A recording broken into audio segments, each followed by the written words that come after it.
And Samuel's word came to all Israel. Now the Israelites went out to fight against the Philistines. The Israelites camped at Ebenezer, and the Philistines at Aphek.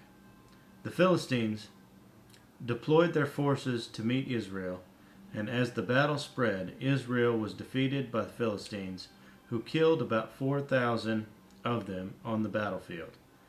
When the soldiers returned to camp, the elders of Israel asked, "Why did the Lord bring defeat upon us today before the Philistines? Let us bring the ark of the Lord's covenant from Shiloh, so that it may go with us and save us from the hand of our enemies." So the people sent men to Shiloh, and they brought back the ark of the covenant of the Lord Almighty,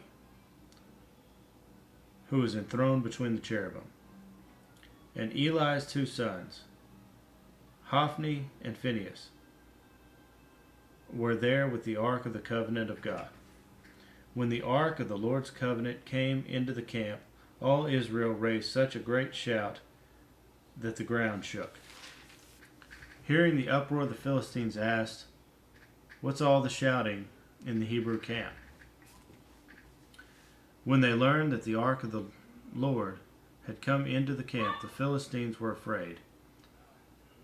"A god has come into the camp," they said. "We're in trouble. Nothing like this has happened before. Woe to us! Who will deliver us from the hand of these mighty gods? They are the gods who struck the Egyptians with all kinds of plagues in the desert. Be strong, Philistines. Be men, or you will be subject to the Hebrews, as they have been to you. Be men and fight." So the Philistines fought, and the Israelites were defeated, and every man fled to his tent.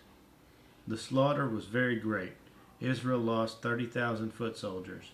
The ark of God was captured, and Eli's two sons, Hophni and Phinehas, died. The same day a Benjamite ran from the battle line and went to Shiloh, his clothes torn and dust on his head. When he arrived, there was Eli sitting on his chair by the side of the road, watching because his heart feared for the ark of God. When the man entered the town and told what had happened, the whole town sent up a cry. Eli heard the outcry and asked, "What is the meaning of this uproar?" The man hurried over to Eli, who was 98 years old, and whose eyes were set so that he could not see. He told Eli, "I have just come from the battle line. I fled from it this very day." Eli asked, "What happened, my son?"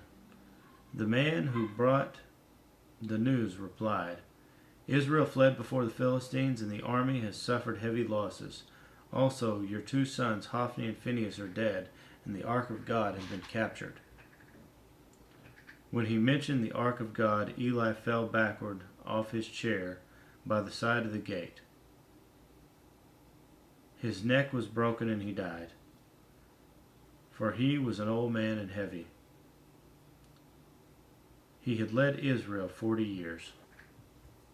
His daughter-in-law, the wife of Phinehas, was pregnant, and near the time of delivery, when she heard the news that the ark of God had been captured and that her father-in-law and her husband were dead, she went into labor and gave birth,